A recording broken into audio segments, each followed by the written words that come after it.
Davos again. We do, of course, have central ministers along with three state chief ministers in attendance, taking the India story to global investors. Joining me now is the Minister for Food Processing, Chirag Paswan. Mr. Paswan, many thanks for joining us here on CNBC TV 18. Thank you. It's good to have you join us in Davos.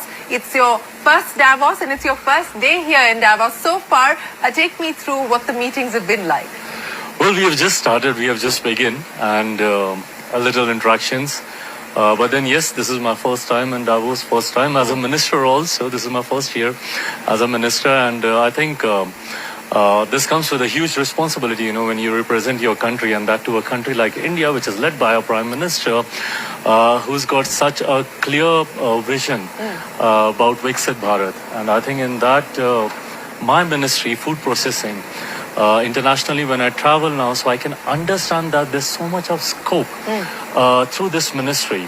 And when we talk about Viksit Bharat, I think in few years we'll realize that food processing industries will play a major role in that. Well, speaking of playing a major role, this has been a focus area of the government. In fact, the announcement of setting up large parks, etc., has also been part of the government's agenda and the government's plan.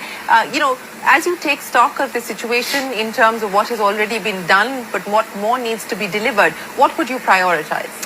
Well, yes, I mean, I'm happy that under the leadership of my Prime Minister, we are managing to build that infrastructure, to build that whole ecosystem, you know, which is required for the food processing industry. India, as we all know, is an agro-based country. Majority of the population is associated with farming. And I think there, food processing plays a very, very important role, you know, in terms of not only improving and increasing the longevity of the products, but also to minimize the wastage of the products that have been produced by our farmers. So I think it plays a very, very important role, as you mentioned. Yes, I mean, we are trying to build a complete ecosystem around it with almost around 41 food parks being there. And I think in terms of cold chain, I think we are one of the leading countries with almost around 398 cold chain ecosystem around this. And then, yes, I mean, there are a lot of agro processing clusters that we are coming up with.